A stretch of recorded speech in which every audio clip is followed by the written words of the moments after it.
Hi, everybody. Ann McClure here. I'm a realtor with McInerney Associates, and I'm so glad you're joining us today for Ask the Expert. And this was something we started during the pandemic that we've been doing every other week, where we invite a local business or business owner or manager in to speak with us about a topic, housing or home related. And we've got a different rotating list of characters. And today we have somebody who joined us once before to talk to us about how to increase your living space by increasing your outdoor space. Well, today we're doing this in December. This is our last one of the year before Christmas. And we welcome back Pragya Mishra. Welcome, Pragya. Thank you for joining us. Thank you, Ann. Pragya is with us from Artscapes. She is the owner and brilliant creative talent behind that company.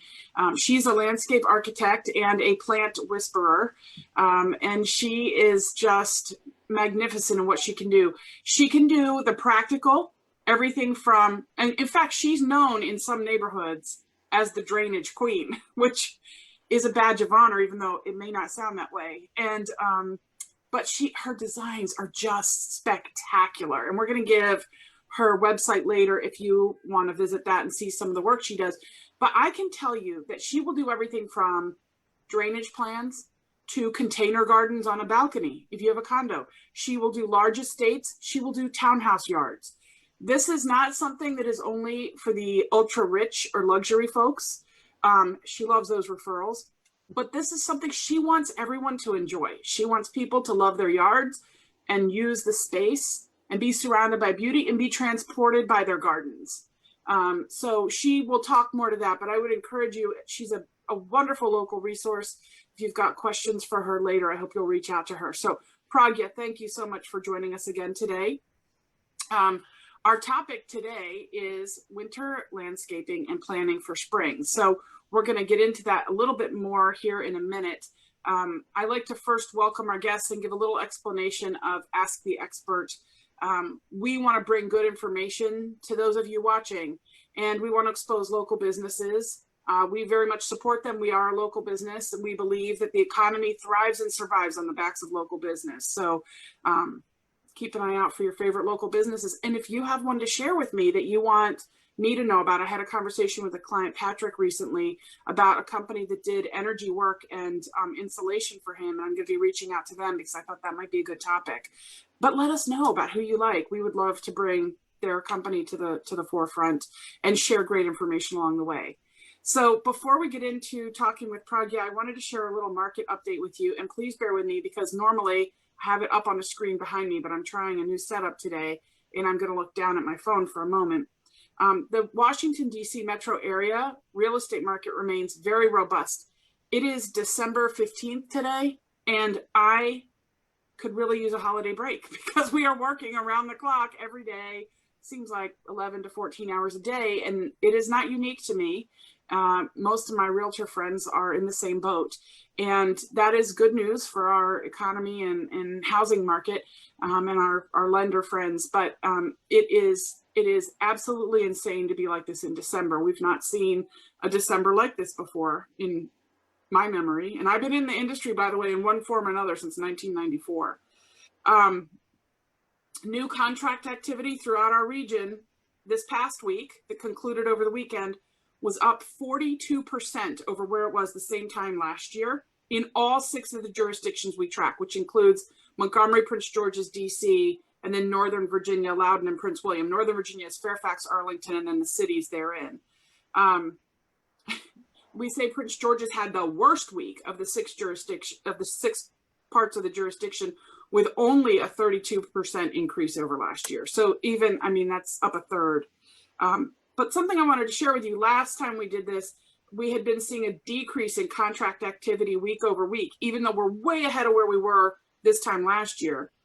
But the contract activity was going down, as we tend to see this time of year with the holidays. For the first time in several weeks, there were more homes going under contract than the previous week.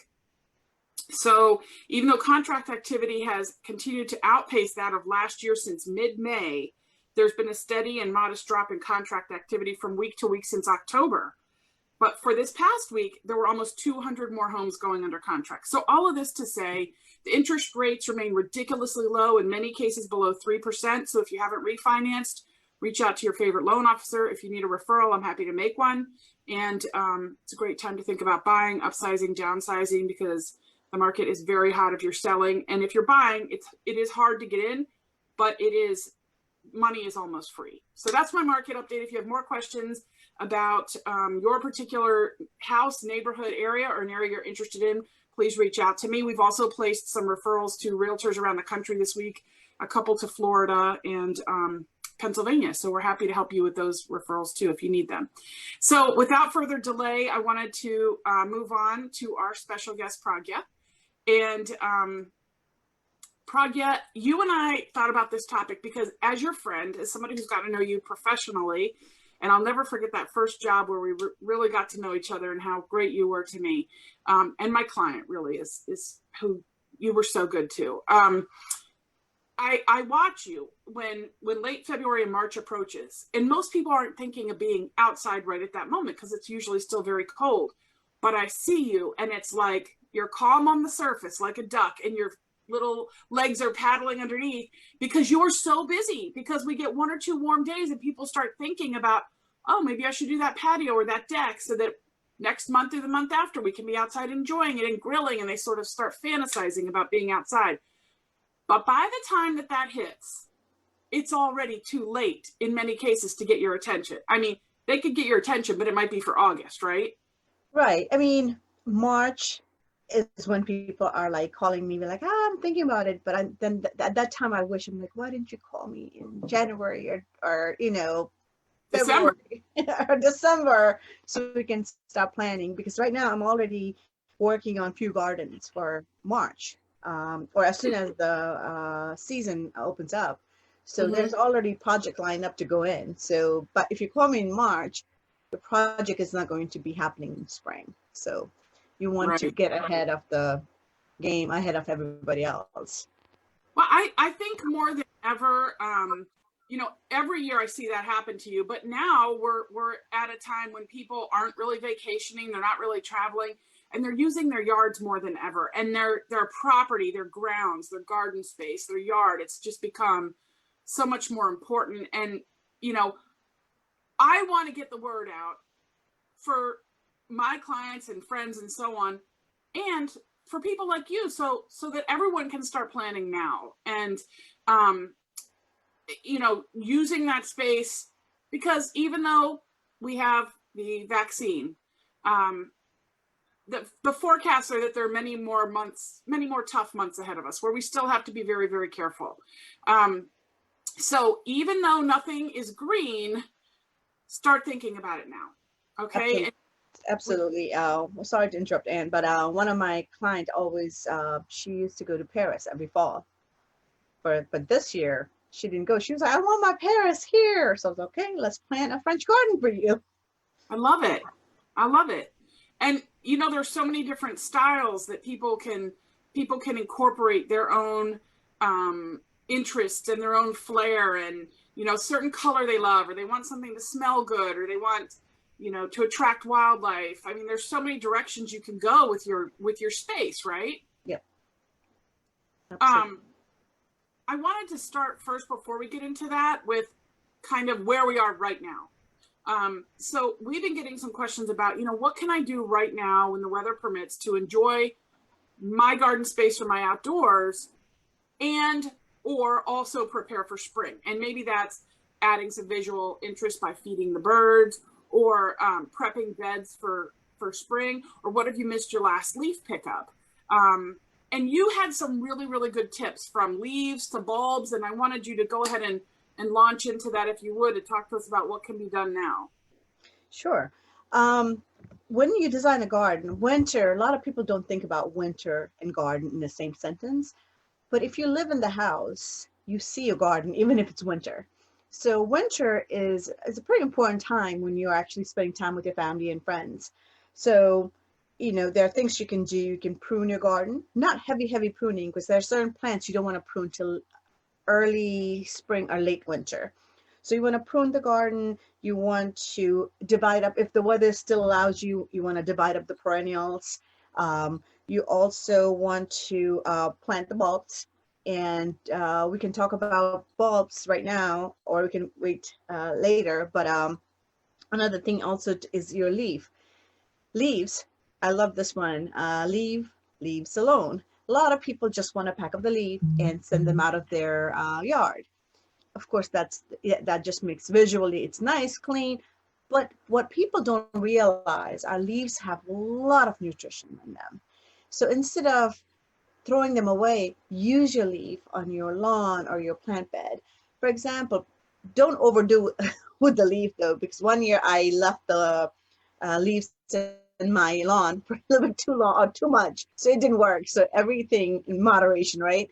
So with the leaves, if you mow the leaves on your lawn, what it does, it just will slowly drip out the nutrition to your lawn. So it actually works for your lawn to be healthier. And what I also do is the leaf, I blow the leaf into, I get it shredded with the mower or anything you can shred it with, and then blow it back on my bed, because all those leaves have so much nutrition. And also, instead of mulching in the fall, I use leaves to kind of give that blanket for my plants. Not only they're staying warm, but they're also getting the breakdown of the nutrition slowly. As a matter of fact, a lot of garden centers, they sell leaf grows, which basically are shredded leaves. So why throw those away? Well, let's Right. just use it. It's actually We good for throw your away plant. ones and go pay for the ones that have been sitting in a bag somewhere, right? Exactly. So it's actually it's fun. I mean, with the fall, I can think of, I'm a plant nerd, but I love being outside. But you can blow the leaves, and you can do it as your whole family thing. Get some warm drinks out there. Let the kids jump on the leaf for a little bit. Blow it back on the bed, or even your wooded area. Like a lot of people have big wooded area. Rather than trying to mulch all of that, if you just blow the leaf into the wooded area, it's nice and clean. It's actually good for the plants, good for the trees. And so Because if you what blow, happens? sorry. It just breaks down over the months, like that just over the winter it breaks down. Exactly. What will happen is you don't want to temp it too much. You want to let it loose so the oxygen and everything can get into it, and the breakdown of the leaf and the nutrients they have will go into the ground slowly as it's breaking down. In spring is a good time for doing a lot of like a fertilizer and things like that, which will get into the soil immediately. But with the leaf, what they do is they slowly release all the nutrition in the ground. Okay. So it's a great thing to use the leaf. So don't throw away. If you missed your last leaf pickup, it's a good thing. Use it in your garden. I like that. See, we don't have to feel bad if we didn't get our raking and blowing done. We actually are doing something beneficial for our yards and the environment. So Exactly. Because if you think of these large natural area, nobody's blowing the leaves on those wooded areas, or the lakes and stuff. But the soil is so rich with nutrition there. Why? Because leaves just stay there and they break down, and it's a nice little circle that keeps going. So what about, we saw that, this slide. I mean, look at that garden path on the left with all those bulbs coming up. Right. I mean, bulbs are spectacular in spring. And that's when people are like, oh, I want bulbs. There are some bulbs you can plant in spring, but a lot of the bulbs you want to plant, rule of thumb we say, is plant in the fall. Can you plant it later? If the weather allows you, yes. But a lot of people will forget. So we always say plant the bulbs in the fall. I always remind everybody, like, plant it in the fall. But this year, as you were telling me, there's delays. Everybody's buying a lot of these things for their yard, bulbs. So there's back order on a lot of these things. So what do? There is a cheap that I do too. You can actually start the bulb in refrigerator. Yesterday I said freezer, but it's actually refrigerator, not the freezer. Oh, okay. Yeah, it's a refrigerator, and you can start that by putting it in your refrigerator for a while, so you're kind of mimicking that cold, so they go from dormancy to start pushing the growth out. and you don't want to cover them because you don't want the mold and stuff to grow on it. You still want them to breathe. And once it starts putting some little green out, you can take it out and put it in, by the window or something. And then late February, mid-February, you can start sticking in the ground. You can still get it because a lot of those flower shows that it happens in March. Right. And if you think about it, a lot of flower shows in March, those bulbs are not out in nature yet.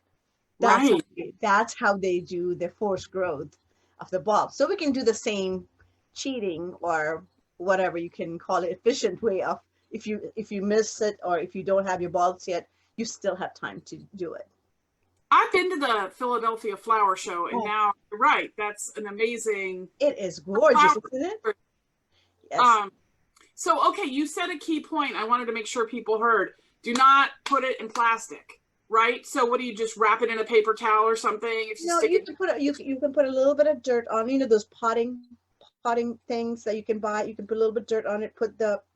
You're mimicking what you're doing outside, putting it in the dirt, putting it in the little pots, and just put in a tray and stick it in one of those spaces. Oh, make sure you don't put it next to apples. If there's apples, you cannot put the bulbs because I forgot the gas that apples will put out.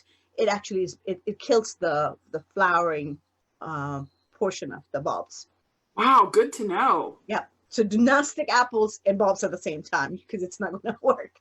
This came up because you and I were talking about things people could do now to enjoy their gardens, get a little outdoor time, some exercise, because a lot of people aren't going to the gym. Right. And it's multi-purpose, right? You can get some sunshine and vitamin D. You can get some exercise, and you can plan now for more interest in your garden later when you're going to want to be outside and you're going to be craving it because we're not going anywhere. And I had told you I had ordered bulbs this fall from one of the online places, and I still haven't gotten mine. And I had reached out to them and said, "Where are my bulbs? I mean, I should have had them in the ground in like late October, November." And they said, look, they come dormant, they'll stay dormant, they're going to be fine for still a while yet. Everything's just slow because of COVID, which is what we're seeing all across the board. And one more thing, Anne, even if it's not COVID, if the bulbs, what's nice about doing this a little bit later thing is all the bulbs go on sale when it's a regular time, non-COVID time, right? A lot of people buy bulbs in the fall, they plant the bulbs. So late winter, they are just selling it for half price or something. So you can really go grab extra bulbs and then with the refrigerator trick. Exactly. That's awesome. Yep. Now, didn't you tell me too that this time of year can be a good time of year for transplanting certain perennials?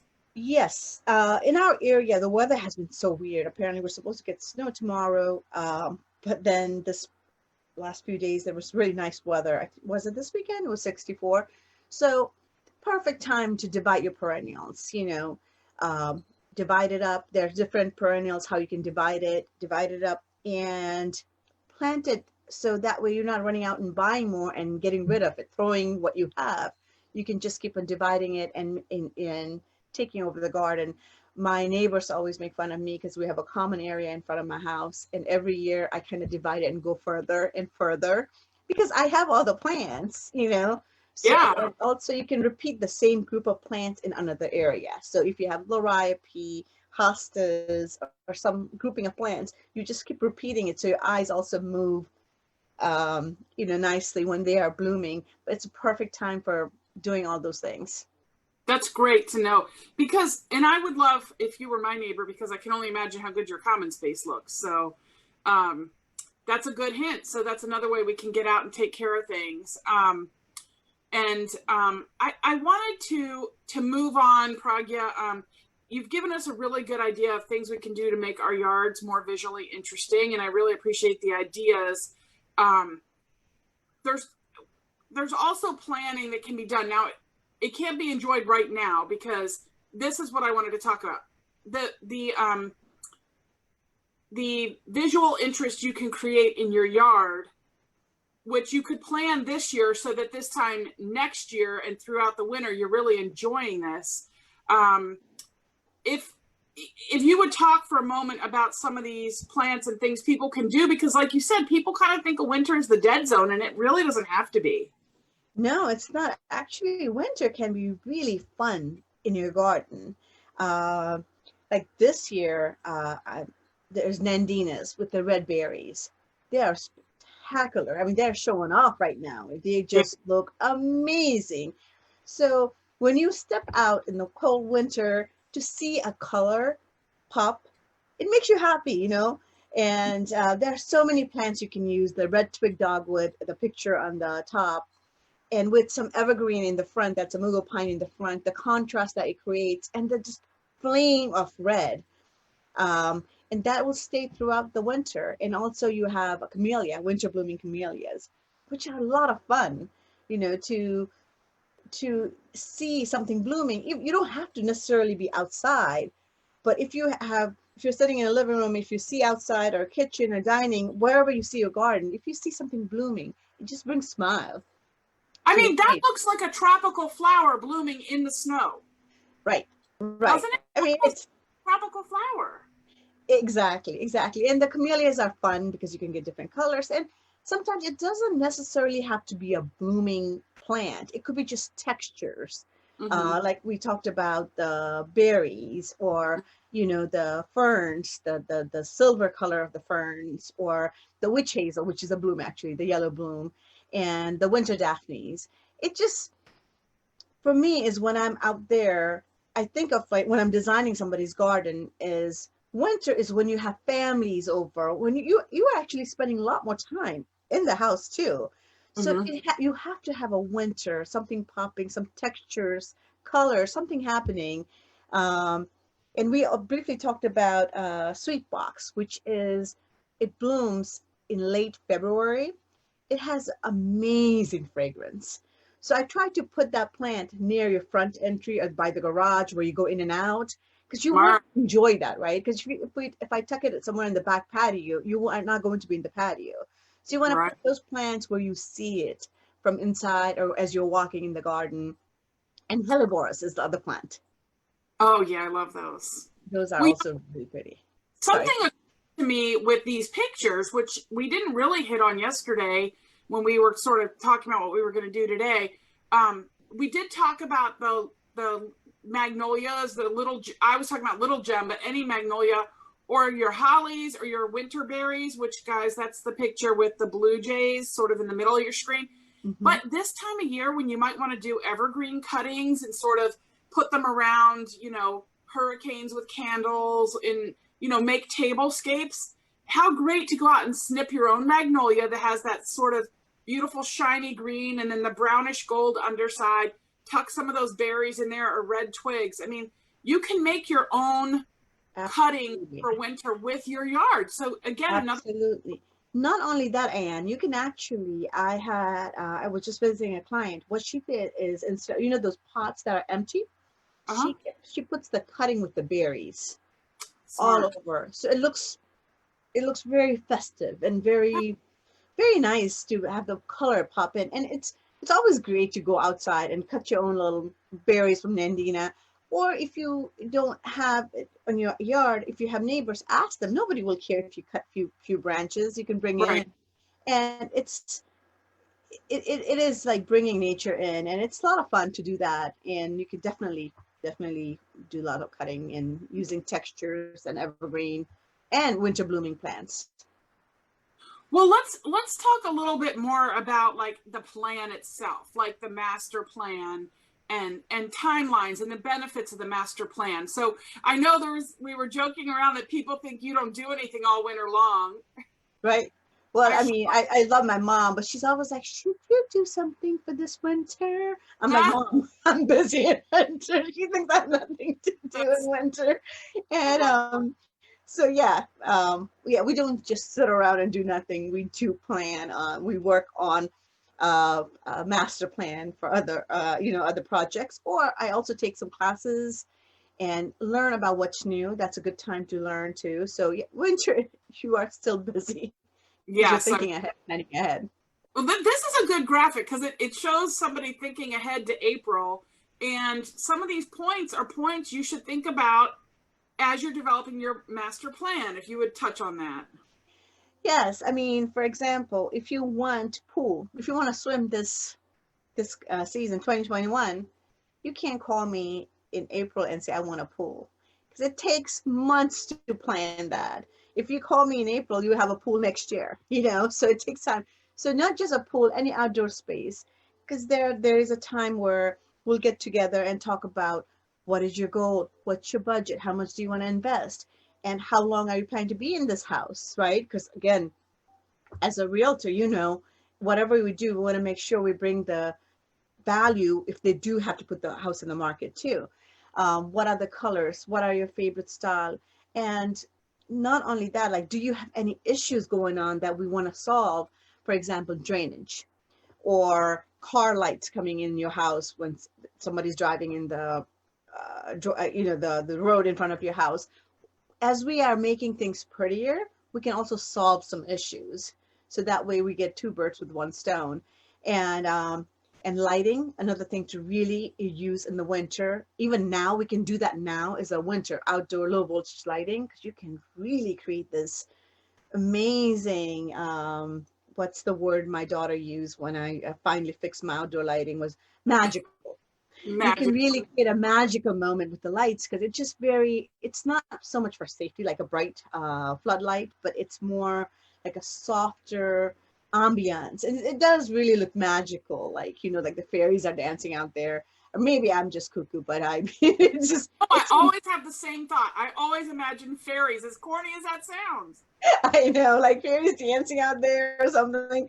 But lights, even we can do lights now, or your rain garden, privacy screen. Because privacy right now, when all the leaves are gone, then you realize, oh my God, I can see that house so much, So that's when you want to think about privacy screen, drainage, curb appeal, whatever it is, we have to plan it.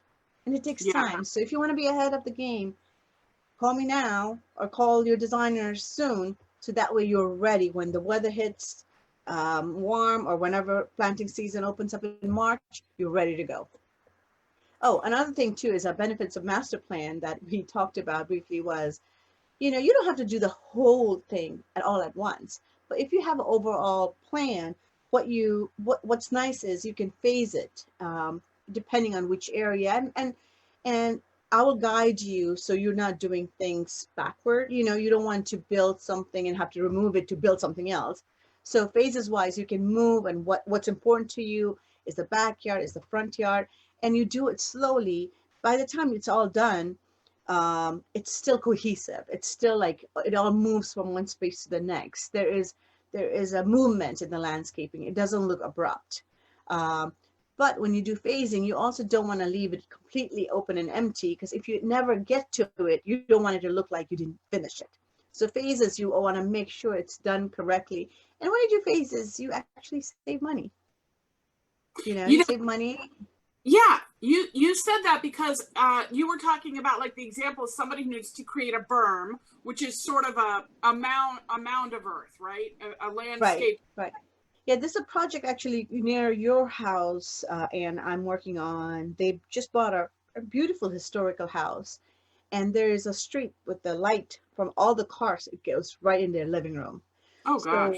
And they want to build a pool. So I was saying, if we have to build a pool, do we have to do grading plan and all that plan? Let's just use the dirt to build a berm. So all that dirt, rather than paying it to haul it out, let's use it on site. So that way, again, I'm a practical person. So if I can save money for my client any day, anytime, I will do that. That way, why throw the dirt away and pay somebody else to bring the dirt back again? Yeah, because now you're hauling dirt away, and then you're paying to bring dirt in. So it doesn't. Right. Exactly. You're hauling dirt, or you're paying for somebody to put the dirt in the truck.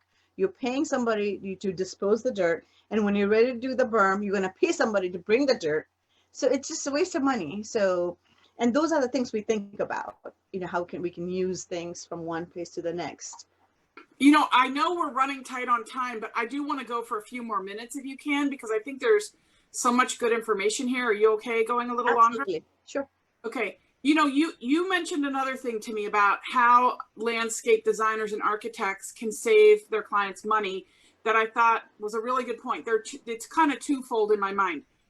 One is the planning, like if there's certain plants you want in the past year or certain materials you wanted for a patio, for a deck, whatever, we found that all of the supply centers, whether it was a garden center or like somewhere like Luckstone, that has flagstones, they were selling out because everyone was going cuckoo in their yards this year.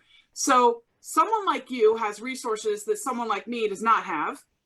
And I want you to talk to that. And second, I know that you go to growers. Mm-hmm. So while I love spending time at Merrifield and American Plant Food and those places, there are some benefits if you need 15 boxwoods of going to you, because you can get them for a much better price, which then in turn covers some of your costs. And you probably get the pick of the litter too. So could you speak to those points? Sure. A lot of times people will not, these garden centers are beautiful to go to take your clients to because it's set up for retail, and the retail price, which sometimes some of the nurseries will also give you a warranty for a year or so, that is built already in there. I mean, it's a business, right? That's already built in there. The benefit of going with somebody like myself or somebody who can work directly with the grower is the nurseries, all these local nurseries who will get the plants, they get the plants from the growers too. So instead of going to these local nurseries, if we go directly to local growers, again, it's not like they're getting, I don't want to get plants from California because it's not going to do well here. It's a local nursery. It might be a little bit further down, like an hour or two, but they will dig up a plant. For example, boxwood. I did a boxwood we needed about 100 like small boxwoods. So, call the grower, they dug it up. Just imagine how fresh the plant is. Like they dug it up. It's not been sitting in the pot for a year or season or so. They dug it up, burlapped it. My guys went there, picked it up, came, and we stuck it on the ground. So it's fresh, it's premium quality, and cost is about half off than your local nurseries. Yeah, see, that's incredible. I mean, to get something that fresh, yeah, you're getting it fresh, which means there's another savings. You get a healthier plant, it has a better chance of survival. Exactly. So not only are you getting it at a better price, but you're also having a higher likelihood that it takes. I just yesterday was talking with some clients. We were in Chevy Chase, and they told me there was a Japanese maple at this property, and we were talking about Japanese maples, and they mentioned that when they lived on Capitol Hill, they wished they had done a little planning because they bought an expensive Japanese maple and it just burned up there because, you've got someone like you probably thinks about it. Someone like me might not, except that now I know someone like you, but you've got all that heat coming off of pavement and sidewalks and buildings. And, unless you're super careful and diligent, your Japanese maple might not make it. And that is a very expensive tree to lose. So it is. And also too, sometimes what happens is when you buy plants that's been sitting in a pot for a while, it will get the roots. I don't know if you've noticed, when you go for a walk or when you're walking around with your clients, look at the trees. They will have the roots going around. Their roots are choking themselves. So if it's not, because it's been sitting in the planter for so long, it's just going round and round. So if you don't break it down when you're planting, there's a chance of them not making it. So, in addition to getting the fresher, not root-bound plants, putting them in the right location and getting grow instructions, the other thing you told me you do is you make sure you're not putting something that likes boggy, wet soil with something that likes arid, dry soil. So if you're combining things, because we might be at the garden center and go, oh, I love that and I love that, and we pick them and put them together because we like how it looks. Someone like you might say, you're basically putting nitro and glycerin together. You're putting an apple and a daffodil bulb together. Exactly. Exactly. So, you guys joke in my networking group and call me a plant whisperer. And I say, yeah, I'm a plant whisperer. That's because it's the knowledge of what goes well together. What do you group together? For example, shady garden. It's not just only shady garden. Is it a wet shady garden or is it a dry shady garden, right? Sunlight. Is it getting a directly sunlight next to the pavement or is it cooler? So like for example, roses in a stilby, can't put them together. Roses don't like too much water, or boxes, they don't like too much water, but stilby or ferns, they love water. And a lot of times people will go to the nurseries and then look at it and be like, oh, this is so cute together, these both are shady plants, let me stick them together. One of them is not going to make it, and you end up wasting more money. And actually I had to not yell. I was joking with a client of mine. She was just buying plants and plants, especially after COVID. Like, she was just getting so into planting, and she bought so many plants, she didn't know what to do with it. And she was putting plants again with the wrong combinations together. So we went in and separated them. The plant that goes well with the wet and shade, group them together. Plant that does well in certain areas, group that together. And not only wet and sunny or dry, also what big trees are around you. There are certain trees, they won't let certain plants grow under them. Like pine, it's very acidic with the needles. And there are some other trees, they are very acidic, and they only have few plants that will thrive underneath. So if you put other plants underneath, it's not going to make it. So that's why you need the knowledge of what goes, what palette goes together. It's not like, for example, interior designers, they do amazing thing with inside, but my challenge is it's not just color, it's also a living thing. It has to survive. Right. No, that makes so much sense. And I love a plan that looks good from the street or looks good from inside the house. I mean, when you can really tell somebody's thought it through. I mean, it makes a dramatic difference at the house. Right. So I wanted to speak to one more point before we wrap up. And that was going back to the master plan and working with contractors. If someone consults with a person like you, and I know you're great about taking phone calls with questions, as you and I said, two things I want to say. You hire someone to do a deck, they only see the deck. They don't see the reverberating effects that the deck has on other parts of the yard. You hire someone to do a patio, they only see the patio, or they don't think about how everything fits together the way you would. I'm going to give a personal example. As you know, Wayne and I are working on a plan for a house, okay? Renovating and remodeling anyway. One of the things that I hate when I show property is when I go into a basement, and most of my clients will say to me, I hate basements. I don't like going down there. And there's a reason. The lighting's usually not good. It feels creepy. There are dead bugs in the corners, whatever. Okay. If you are underground, but you had a beautiful window well that was bright, that maybe had plants in it that let light in, versus a window well that's a rusted out piece of steel with, dead bird skeletons and, moisture coming through and cobwebs, there's a huge difference, right? So I had said, I really want good window wells when we do this, because I hate the window wells that are rusted and the earth is coming through and it's very creepy looking. And you showed me some really beautiful window wells, and that makes all the difference. And I want people to know, you can consult with someone like Pragya about window wells, and she can give you a design for that, so that when you're inside looking out, it makes sense. They're terraced and they look beautiful, or they're a white box that lets the light in, not this ugly industrial looking thing.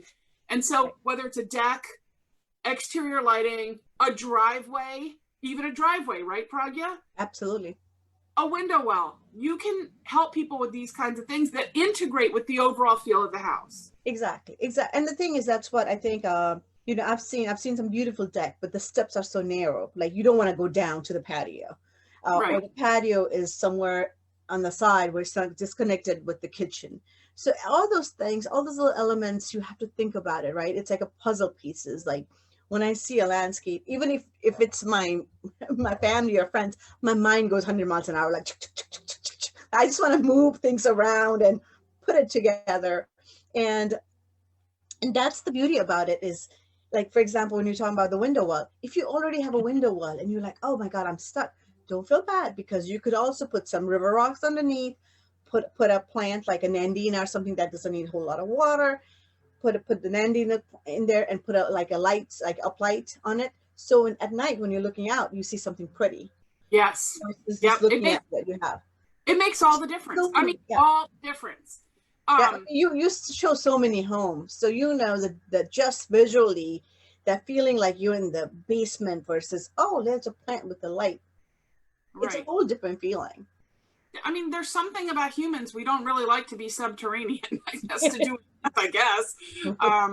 So Pragya, this has been such a good conversation. I really appreciate it. I think you are a brilliant talent, and if people want to reach out with you, you will meet with people and consult with them, and you'll do all kinds of projects, window wells to multi-acre estates.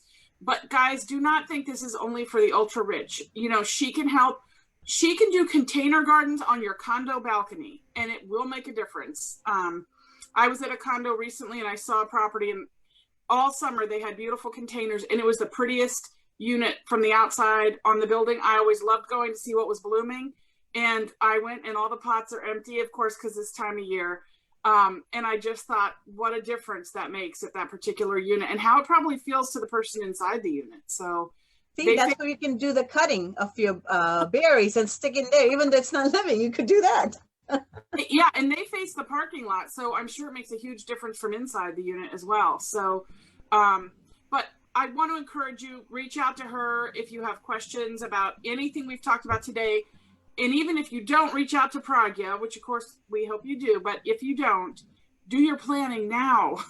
Take your snow day and do some planning. Take some of the time over the holidays and plan, and think about how things integrate and how you look at it from the inside out and the street toward the house, and walking by something that smells good, and having visual interest all seasons of the year, because it's good for your mental health, it's good for your property value, it's good for the environment. So there are a whole bunch of reasons. Do you want to add anything, Pragya? No, I mean, like you said, I like bringing joy to people, and when you have a one planter on your deck with something blooming, I feel like it brings a smile to your face. So yeah, plan. Go on the Pinterest page, pick out what you like, what you don't like. It's, again, knowledge is power. Yep. Well, everybody, thank you for joining us today. Thank you to my special guest and friend, Pragya. Thank you to Jennifer, who has also become her own brilliant wizard at coming up with the slides for us for these Ask the Experts. And if you need an expert in real estate, or you've got any questions, I hope you'll reach out to me and consider referring me to your friends and family. We will always take good care of them. And if you've got questions about particular areas, please feel free to reach out. We will make this available on our website and on YouTube, so you can always refer back to it. If you have trouble finding it, just reach out to us, and Jennifer and I will point you in the right direction. Pragya will have it also if you want to visit her and her website. And tune in. The next time we do this is going to be, I think it's the second full week in January. I don't have it in front of me, and we're working on a really cool idea to set up the year. So we will get information out about that, but I think we were talking about the 13th as our first Ask the Expert of 2021. Thank you so much for joining us all here. Don't give us a secret and share. Oh, I'm going to let you go. Share our information with your friends. Pragya, you had something you wanted to add. Yes, before I forget, also you have a group of people, like a Rolodex. Probably people don't use Rolodex anymore. So if people have any questions or anything, I've come to you for so many experts, from painter to roofer. So please reach out to Anne. I mean, you have so many connections and local businesses that you support, which is amazing. And thank you for having me. And thank you, Jennifer. That was so nice. Thanks, Pragya. Yes, we do pride ourselves on our relationships with local vendors, and we think, frankly, it really strengthens what we bring to the table. And just today, somebody reached out to me about some plumbing woes. If you're watching, we'll get through this. Anyway, thank you so much. Happy holidays, everybody. And we will look forward to seeing you next time.